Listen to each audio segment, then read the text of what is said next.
அஸ்ஸலாமு அலைக்கும் வரஹ்மத்துல்லாஹி வபரகாத்துஹு. அன்பார்ந்த அனைத்து உறவுகளுக்கும் இனிய மாலை வணக்கம். மீண்டும் மிக முக்கியமான தகவல். இப்போது 2 வருஷம் முடிச்சுட்டு இன்னும் கொஞ்சம் காலம் நம்ம இந்த நாட்டில் இருக்க போகிறோன்னா நிறைய பேர் இப்போ பீரோ கட்டணும் அப்படின்றத ஒன்று இருக்கிறீங்க. அந்த பீரோ கட்ட இனிமேல் போனால் நிச்சயமாக நீங்கள் இன்னொரு வேலை செய்யணும். அது இல்லாமல் பீரோ கட்ட முடியாது. இது சம்பந்தமான பதிவொன்று சிங்களத்தில் விட்டுருந்தாங்க. இந்த சகோதரி பதிவிட்டிருந்தாங்க. இந்த சகோதரிக்கு அனைத்து கிரெடிட்டும் போய் சேரட்டும். ரொம்ப நன்றி. இந்த தகவலை அவங்க தெரிவித்ததுக்கு. அவங்களுடைய சிங்கள வீடியோவும் கடைசியில் போட்டிருக்கிறேன். தமிழில் முதல்ல நான் எக்ஸ்பிளைன் பண்ணுறேன். இப்போது பீரோ கட்டணும். நீங்கள் 2 வருஷம் முடிச்சிட்டிங்க, இன்னொரு 2 வருஷம் எக்ஸ்ட்ராவாக இருந்துட்டு தான் போகிறது அவங்களுடைய ஐடியா அப்படின்னும் போது சிலர் என்ன செய்வீங்க, 2 வருஷம் முடிஞ்சால் 2 வருஷத்துக்கு இன்னும் பீரோ கட்டணும். அப்போ பீரோ கட்டுறதுக்கு நம்ம என்ன செய்வோம், நாட்டுக்கு போகாத பட்சத்தில் நம்மளுடைய கடவுச்சீட்டோட, அதாவது பாஸ்போர்ட்டோட இலங்கை தூதரகத்துக்கு போய், அதாவது இதில் 2 விஷயத்தை நல்லா தெளிவாக புரிஞ்சுக்கோங்க. நீங்கள் ஒரே கஃபீலுக்கிட்ட வேலை பார்க்குறீங்கன்னா, வந்தத்துலேருந்து ஒரே கஃபீலுக்கிட்ட தான் இருக்கிறீங்கன்னா உங்களுக்கு வெறும் 4 தினார் தான், அதாவது 5 தினாருக்கு உள்ளதான். அதே நீங்கள் இன்னொரு கஃபீல் தனாசரில் மாறி இருக்கிறீங்கன்னா உங்களுக்கு 20 தினாருக்குள்ளே வரும். இதில் முக்கியமான விடயம் என்னென்னா, சில நேரங்களில் நீங்கள் ஒரு கஃபீலுக்கிட்ட டைரெக்டாக வந்திருக்க மாட்டீங்க. ஏஜென்ட்டுக்கு ஏஜென்ட் மூலமாக தான் உங்களை ஒரு கஃபீல்கிட்ட கொடுத்துருப்பாங்க. அதில் என்ன ஆகும்னு பார்த்தீங்கன்னா, நீங்கள் நினைப்பீங்க நான் வீசாவில் ஏஜென்ட்டுக்கு ஏஜென்ட்லேருந்து கஃபீல் கூட்டிகிட்டு போனாங்க. அப்படி தான் உங்களுக்கு தெரிஞ்சிருக்கும். ஆனால் சில நேரங்களில் சில ஏஜென்ட்டுகள் என்ன பண்ணுவாங்கன்னா, யாராவது ஒருத்தர் தெரிஞ்ச கஃபீலை பிடிச்சி, பாபா எனக்கு ஒரு வீசா கொடுங்களேன் பாபா அப்படின்னு சொல்லி அவங்க பிஸ்னஸுக்காக உங்களை இங்கே வீசா மூலம் எடுப்பிச்சுட்டு அதுக்கப்புறமா யாராவது கஃபீலை பார்த்து விற்றுருப்பாங்க. அது உங்களுக்கு தெரியாது. நீங்கள் என்ன நினைப்பீங்க, நேரடியாக இந்த கஃபீல்கிட்ட தான் நம்ம வேலைக்கு வந்திருக்கிறோம், இங்கே தான் இருக்கிறோம், இவர் தான் நம்மளுடைய முதல் கஃபீல், இவர்கிட்ட தான் நம்ம வேலை பார்க்குறோம் அப்படின்னு. ஆனால் சில நேரங்களில் ஏர்போர்ட்டில் வரும்போதோ இந்த பிரச்சனை நடந்திருக்குது இல்லையா, ரெண்டாவது கஃபீல்ட நீங்கள் வேலை பார்க்குறீங்க, நீங்கள் பீரோ 20,000 கட்டணும் 25,000 கட்டணும் அப்படின்னு சொன்னாங்க இல்லையா, அதுக்கான காரணம் இதுவாக கூட இருக்கலாம். ஏன்னா சில ஏஜென்ட்டுகள் சொல்லாமல் உங்களை வேறு யாராவது ஒருத்தர் பேரில் உங்களை எடுப்பிச்சு அதுக்கப்புறம் இங்கே விற்றுருப்பாங்க. அப்போ என்னாகும், முதலாவது வந்த கஃபீலுடைய டீட்டெயில்ஸ் மாதிரி 2வது கஃபீலுக்கு தனாசரில் நீங்கள் போயிருப்பீங்க. ஆனால் அது உங்களுக்கே தெரிஞ்சிருக்காது. அப்படி இருக்கிற பட்சத்தில் நீங்கள் 20,000 சொச்சம் கட்ட வேண்டி வரும். நாட்டில் இங்கே இருந்தால் 20 தினாருக்குள்ளே, அதாவது 19.5 தினாருக்குள்ளே 19.5 தினாருக்குள்ளே கட்ட வேண்டி வரும். அதே நீங்கள் ஒரே கஃபீல் டைரெக்டாகவே ஒரே கஃபீல்கிட்டே ஒரே கஃபீல்கிட்டே தான் வேலை பார்க்குறீங்க, ஒரே வீசாவில் தான் இருக்கிறீங்க அப்படின்ற பட்சத்தில் உங்களுக்கு வெறும் 4.5 தினாருக்குள்ளே தான் கட்ட வரும். அதே போல் நீங்கள் ஒவ்வொரு வருடத்துக்கு ஒருக்கா நீங்கள் சில நேரங்களில் இப்போ இந்த நாட்டுக்கு வந்துட்டீங்க, இன்னும் நாட்டுக்கு போகலை, ஆனால் குறைஞ்சது ஒரு 4 வருஷமாவது வேலை பார்த்துருக்கீங்க. இந்த 4 வருஷத்துக்குள்ளே சாதாரணமாக வீடுகள் பிரச்சனை என்றால் ஒரு 2, 3, 4, 5 வீடு மாறி இருக்கலாம்.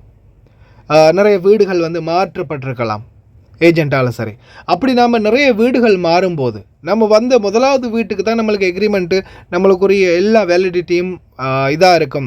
மற்ற வீடுகளுக்கெல்லாம் அப்போ நம்ம புதுசாக அக்ரிமெண்ட் செய்யணுமோ, புதுசாக பேப்பர்லாம் செய்யணுமோ அப்படின்னு யோசிச்சிங்கன்னா அப்படி எதுவுமே இல்லை. நீங்கள் இந்த நாட்டுக்கு ஒரு வீசாவில் ஒரு எக்ரிமெண்ட்டில் வாரீங்கன்னா அந்த எக்ரிமெண்ட் உங்களுக்கு நீங்கள் கடைசி 100 வீடில் 1000 வீடு மாறினாலும் கேன்சல் அடித்து நாட்டுக்கு போகும் வரைக்கும் உங்களுக்கு அது வேலிட்லேயே இருக்கும். அந்த சட்டம் உங்களுக்கும் கடமையாக்கப்பட்டதாகவே இருக்கும்.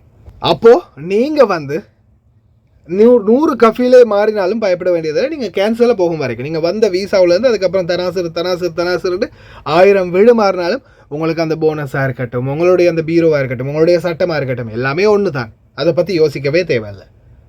இப்போது நீங்கள் அந்த கஃபீலுக்கிட்ட இன்னொரு 2-3 கஃபீல் மாறிட்டீங்க.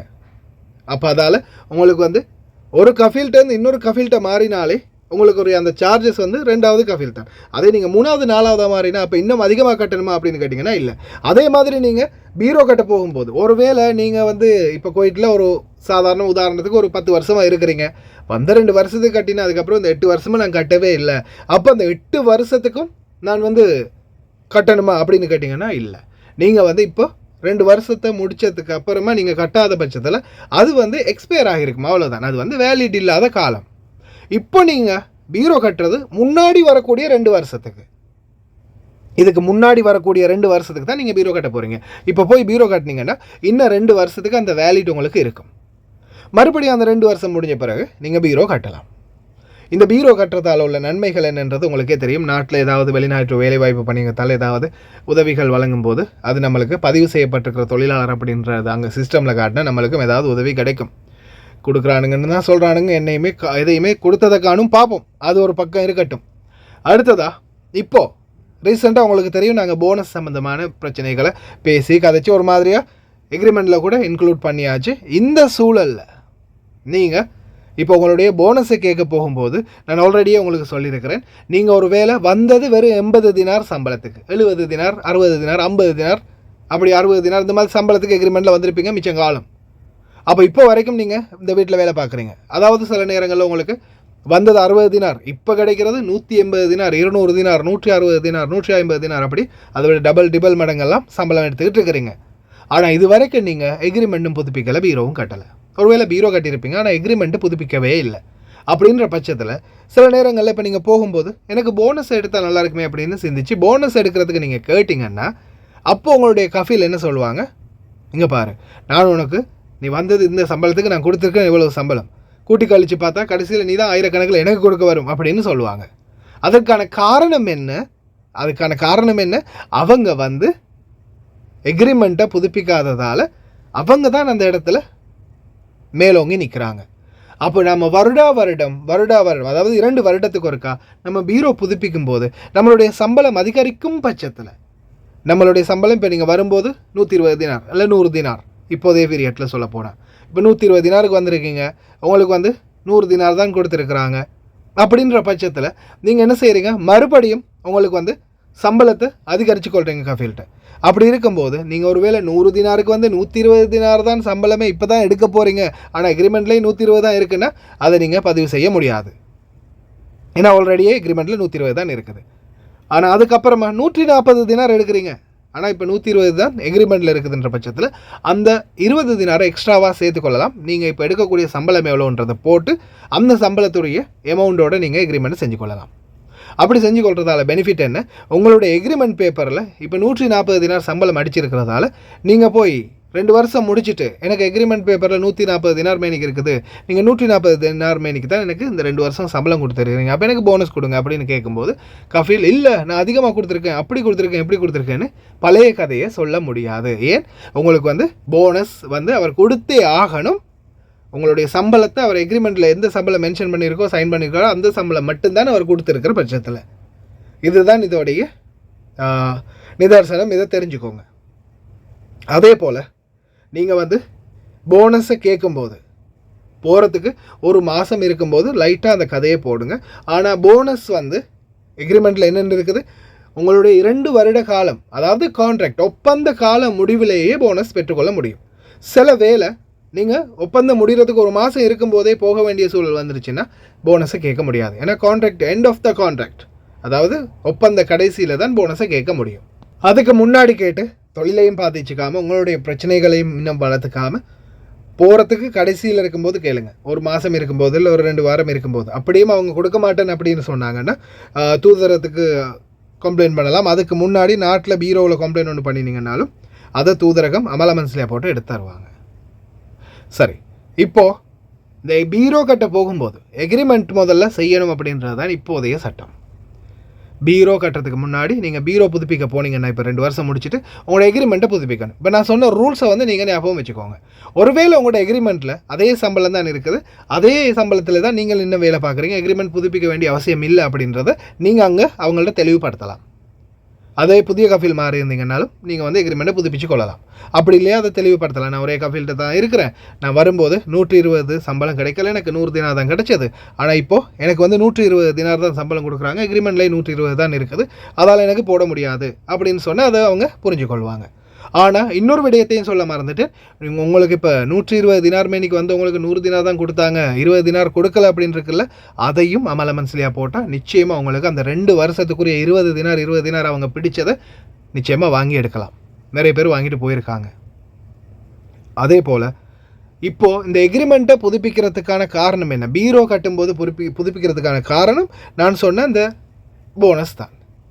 அது வந்து விருப்பப்பட்டவங்க கேட்டு வாங்குங்க. இல்லை உங்களுக்கு இஷ்டம் இல்லை, எனக்கு எல்லாமே செஞ்சுருக்காங்க, இரவன் மாதிரி என்னை இந்த வீட்டில் வச்சு பார்த்துருக்காங்க, எனக்கு வேணாம் அதெல்லாம் அப்படின்னா விட்டுருங்க. தேவைப்பட்டவங்க லீகலாக ஃபேஸ் பண்ணியும் எடுக்கலாம் அப்படின்றத ஞாபகம் வச்சுக்கோங்க. பீரோ கட்டுறதுக்கு போகிறதுக்கு முன்னாடி இப்போ இனிமேல் நீங்கள் அப்போ அதிகமாக சம்பளம் இருக்குது அப்படின்ற பட்சத்தில் நீங்கள் இப்போ 120 தினாரில் இருக்கிறவங்களுக்கு 150 தினார் சம்பளம் கிடைக்குது. இப்போ எக்ரிமெண்ட் நீங்கள் புதுப்பிச்சே ஆகணும் அப்படின்ற நிலைமையில் இருக்கிறீங்கன்னா நீங்கள் தூதரகத்துக்கு போகிறதுக்கு முன்னாடி மறக்காமல் எங்கே தெரியுமா போகணும்? ஜாப்ரியாவில் தூதரகம் இருக்கக்கூடிய மந்தகம் வந்து ஜாப்ரியா. அதே ஜாப்ரியாவில் நீங்கள் கேஎஃப்சி புதிய ஜமியா இருக்குது, பழைய ஜமியா இருக்குது, ஃபோட்டோ ஸ்டூடியோ இருக்குது, கேஎஃப்சி இருக்குது. அந்த கேஎஃப்சிக்கு இருக்கக்கூடிய பில்டிங்கில் பக்கத்துலேயே ஒரு டோர் இருக்கும் மேலே போகிறதுக்கு. அந்த ஃபர்ஸ்ட் ஃப்ளோருக்கு போனீங்கன்னா அங்கே டோக்கன் கொடுப்பாங்க. அந்த நம்பர் எடுத்துகிட்டு உட்காந்திங்கன்னா உங்களோட நம்பர் வரும்போது போய் எனக்கு ஸ்ரீலங்கன் எம்பசி எக்ரிமெண்ட் செய்யணும், எக்ரிமெண்ட் பேப்பர் செய்யணும் அப்படின்னு சொன்னீங்கன்னா 2.5 தினார் சார்ஜஸ் பண்ணுவாங்க. 2.5 தினார் அதுக்குரிய பேப்பர் எல்லாம் ரெடி பண்ணி தருவாங்க. கஃபீலோடைய பத்தாக்கா காப்பி, உங்களுடைய பாஸ்போர்ட் காப்பி, உங்களுடைய பத்தாக்கா காப்பி, இது மட்டும்தான் தேவை. 2.5 தினார் பணம் கொடுத்தீங்கன்னா 2 பேப்பர்களில் உங்களுக்கான எக்ரிமெண்ட்டை, புதிய சம்பளம், புதிய டீட்டெயில்ஸ் எல்லாத்தையுமே அட்டாச் பண்ணி, போனஸுக்கான சட்டம் இருக்கக்கூடிய புதிய டீட்டெயில்ஸ் எல்லாத்தையுமே, ரூல்ஸ் எல்லாத்தையுமே அட்டாச் பண்ணி உங்களுக்கு வந்து இந்த எக்ரிமெண்ட் பேப்பரை செஞ்சு கொடுப்பாங்க. 2.5 தினார். அந்த பேப்பரை எடுத்துகிட்டு என்ன செய்யுங்க, அப்படியே கஃபீல்கிட்டையும் நீங்களும் சைன் பண்ணணும், உங்களுடைய ஸ்பான்சர் கஃபீல்கிட்டையும் சிக்னேச்சர் வாங்கணும். 2 பேப்பர்லையும் கையெழுத்து வாங்கிட்டு அப்படியே அதை எடுத்துகிட்டு போய் எம்பசியில் கொடுத்தீங்கன்னா எம்பசியில் அது 2ஐயும் செக் பண்ணிவிட்டு சீல் பண்ணி உங்களுக்கு ஒரு பேப்பர் தருவாங்க. எம்பசியில் ஒரு பேப்பரை வச்சுக்குவாங்க. அதுக்கப்புறமா நீங்கள் அதே இடத்துலையே பீரோவையும் கட்டி சீல் பண்ணிவிட்டு வந்துடலாம். அப்போ இனிமேல் பீரோ கட்ட போகிறதுக்கு முன்னாடி எக்ரிமெண்ட்டில் சம்பளத்தை அதிகரித்து போட வேண்டிய சூழல் இருக்குது. நீங்கள் புதிய எக்ரிமெண்ட் எடுக்க வேண்டிய நிலைமை இருக்குது அப்படின்னா, இல்லைன்னா நீங்கள் டைரெக்டாக போய் விஷயத்தை சொல்லிட்டு பீரோ கட்டிட்டு வந்துடலாம். இல்லை எக்ரிமெண்ட் கட்டணும் அப்படின்னா, எக்ரிமெண்ட் புதுப்பிக்கணும், எனக்கு சம்பளம் இப்போ அதிகமாக கிடைக்குது, எக்ரிமெண்ட்டை புதுப்பிச்சு கொள்ளணும் அப்படின்னா, நான் சொன்ன மாதிரி ஜாப்ரியாவில் நான் சொன்ன இடத்துக்கு போய் கேஎஃப்சிக்கு பக்கத்தில் இருக்கிற அந்த கதவால் மேலே போனீங்கன்னா ஃபர்ஸ்ட் ஃப்ளோரில் அந்த பில்டிங்கில் அங்கே தான் எக்ரிமெண்ட் பேப்பர் செய்கிறது. அதை செஞ்சுட்டு அதுக்கப்புறமா கஃபீல் டைம் சைன் வாங்கிட்டு நீங்கள் சைனை வச்சுட்டு அதுக்கப்புறமா தான் நீங்கள் எம்பசிக்கு போகணும் பீரோ கட்டத்துக்கு. அதே கேப்பில் அவங்களும் அங்கே அதை சப்மிட் பண்ணிங்கன்னா சீல் வச்சு ஓகே பண்ணி சர்டிஃபை பண்ணி கொடுத்துருவாங்க. ஒன்று அவங்க எடுத்துக்குவாங்க, ஒன்று உங்களுக்கு கொடுத்துருவாங்க எக்ரிமெண்ட்டை. அது வந்து உங்களுக்கு பேங்க்கில் லோன் அது இது வாங்குறதுனாலும் பெனிஃபிட்டாக இருக்கும் அந்த டைமில். இதை மறக்காமல் நிறைய நண்பர்களுக்கு முடிந்த வரைக்கும் ஷேர் பண்ணுங்கள். ஆனால் இது காதிம் வீசா தொழிலாளர்களுக்கு மட்டுமே என்பதை ஞாபகம் வச்சுக்கோங்க. ஷூன் வீசாவில் இருக்கிற தொழிலாளர்களுக்கு நீங்கள் போய் பீரோ மட்டும்தான் கட்டணும். இத்தனாமல் எல்லாமே வந்து நீங்கள் ஷூனில் ரெடி பண்ணி கொள்வது, அது உங்களுடைய எக்ரிமெண்ட்டெல்லாம். இது காதிம் வீசா வீட்டு தொழிலாளர்களுக்கு மட்டுமே பொருந்தக்கூடியது அப்படின்றதை ஞாபகத்தில் வச்சுக்கோங்க. சிங்களம் தெரிஞ்சவங்க இந்த சகோதரி சொல்லக்கூடிய டீட்டெயில்ஸையும் கேட்டு தெரிஞ்சுக்கோங்க. හලෝ සුබ දවසක් වේවා මගේ යාළුවනේ. ඔයාලට විශේෂ නොදන්න අයට විශේෂ පණිවිඩයක් කියන්න තමයි ගත්තේ. මොනවද දන්නවද, අපි ලංකාවෙන් අවුරුදු දෙකකට එනකොට අපි බීරෝ ගෙවලානේ ඉන්නේ. ඉතින් ඒ වගේ අවුරුදු දෙක ඉවර වෙලා තවත් දිගු කාලයක් ඉන්න බලාපොරොත්තුවෙන් ඉන්න අයට අනිවාර්යයෙන්ම බීරෝ එක ගෙවනවා නම් ගෙවන්න ඕනිනේ අපි මෙහෙන්. ඒ හින්දා ගෙවන්න වෙනදා නම් අපි එම්බසියට ගියාට පස්සේ ෆෝම් එක දුන්නාම පුරවලා අපි සල්ලිත් එක්ක දුන්නාට පස්සේ බීරෝ ගෙවලා ස්ටෑම්ප් එක පාස්පෝර්ට් එකේ ගහගෙන එනවා. නමුත් දැන් එහෙම බෑ. ඒ කියන්නේ මම දන්නෙත් නෑ, මම වෙනදා ගිහින් ඒ වගේ කරා. මේ ළඟදී ගිහියාට පස්සේ ආය එග්‍රීමන්ට් පේපර් එක ගන්න කිව්වා. ඊට පස්සේ එග්‍රීමන්ට් පේපර් එක ගන්න ජාබ්‍රියා පොලිසිය ළඟට එන්න ඕනි. පොලිසියට පිටිපස්සේ ජෙමිය තියෙනවා. ඒක එම්බසියට කිට්ටුවම තමයි තියෙන්නේ ළඟ ඉස්සරහ පැත්තේ. පොලිසිය ගාවට පිටිපස්සට ඇවිල්ලා පොලිස් ජෙමිය තියෙනවා. ජෙමිය ළඟ තියෙනවා කෙප්සි එක. කෙප්සි එකේ පිටිපස්සෙම පළවෙනි දොරෙන් ඇතුල් වෙලා උඩ තට්ටුවට යන්න තියෙනවා. උඩ තට්ටුවට ගිහිල්ලා පළවෙනි තට්ටුවේ එතනම පඩිපෙළේ නගිනකොටම අපිට නම්බර ගන්න තියෙනවා. නම්බර තැනක් ඒක ඔබලා අපිට අවශ්‍ය නම්බරේ අපි අරගෙන අපේ නම්බර එනකන් ඉඳලා ඊට පස්සේ එතෙන්ට කියන්න ඕනි අපිට ඇග්‍රීමන්ට් පේපර් එක හදා ගන්න ආවේ කියලා. ඒගොල්ලෝ එතකොට අපිට ඕනේ අවශ්‍ය වෙනවා කපිල්ගේ ඩෙන්ටිටි කොපියක්, අනිවාර්යයෙන්ම අපේ පාස්පෝර්ට් එක, අපේ ඩෙන්ටිටි කොපිය. ඒ තුනම අවශ්‍ය වෙනවා. ඒ තුනත් අර දුන්නාට පස්සේ ඒගොල්ලෝ ඇග්‍රීමන්ට් පේපර් එක ඒගොල්ලෝ හදලා ඔක්කොම කරලා අපිට දෙනවා. ඒ දුන්නාට පස්සේ දින දෙකමාරක් අපි ගෙවන්න ඕනේ යාලට. ඒක පල්ලෙහා තට්ටුවට ඇවිල්ලා තමයි ගෙවන්නේ. යාලා බිල දෙනවා අපිට. ඒ ගෙවලා ඊට පස්සේ ඒක අපි ඒ ඇග්‍රීමන්ට් පේපර් එකේ අස්සම් කරන්න තියෙනවා කපිල්. කපිල් අනිවාර්යයෙන්ම අස්සම් කරන්න ඕනේ. ඒ අස්සම් කරගෙන තමයි අපි අරගෙන එම්බසියට යන්න ඕනේ. ඒක ගොඩාක් පහසුයි. එහෙම වුණාම දැනගෙන ගියොත් ඒක කරගෙන එහෙම නැත්නම් ඉස්සර වෙලා එම්බසියට ගිහින් අය ඇවිල්ලා එග්‍රීමන්ට් පේපර් අරගෙන අය එම්බසියට ගිහින් එතකොට ඒක කරන්නේ කපිල් අස්සම් කරලා නැහැ කියලා අය ආපහු ගෙදර ගිහින් කපිල්ගෙන් අස්සම් අරගෙන අය දෙවෙනි දවසක යන්න ඕනේ. කොහොමද දවස් දෙකක් යන්න ඕනි එග්‍රීමන්ට් පේපර් එක ගන්න ඕනි හින්දා. ඒ අරගෙන කපිල්ගෙන් අස්සම් කරගෙන එම්බසියට එකපාර යන්න ඕනි. ඒ එකම කපිල් නම් අපිට එච්චර වියදමක් යන්නේ ඩිනර් 4යි යන්නේ. කපිල් මාරු වුණොත් කපිල් චේන්ජ් කරලා අපි වෙන කෙනෙක්ගේ නමට අකම ගැහුවොත් ඩිනර් 19ක් යනවා කියලා කිව්වා යාලා. මටත් කොහොමද වැඩේ කරගන්න බැරි වුණා. ඉතින් ඔයාලා එහෙම අවශ්‍ය කෙනෙක් ඉන්නවා නම් බීරෝ එක ගෙවන්න ඕනි නම් ওই ක්‍රමයට තමයි යන්න ඕනේ ක්‍රමේ. එම්බසියට යන්න කලින් ඇග්‍රීමන්ට් පේපර් එක අරගන්න ඔය ජාප්‍රියා පොලිසිය ළඟට ගිහිල්ලා එතන තමයි පේපර් හදන්නේ. ඒ ටික අරගෙන ඊට පස්සේ කපිල්ගෙන් අස්සන් අරගෙන තමයි ආපහු එම්බසියට යන්න ඕනේ. ඒ ක්‍රමයට අරගෙන ඩිනර් 19ක් ඕනේ. කපිල් මාරු වුණොත් එකම කපිල් නම් ඩිනර් 4යි. කුවේටි ගෙවල් වල ඉන්න අයට නම් සාමාන්‍යයෙන් ඒගොල්ලෝ කුවේටි කට්ටියත් ගොඩක් දෙනෙක් ඇවිල්ලා හිටියා ඒව හදන්න. ඉතින් එහෙම කියලා ඔයාලත් හදාගන්න බලන්න.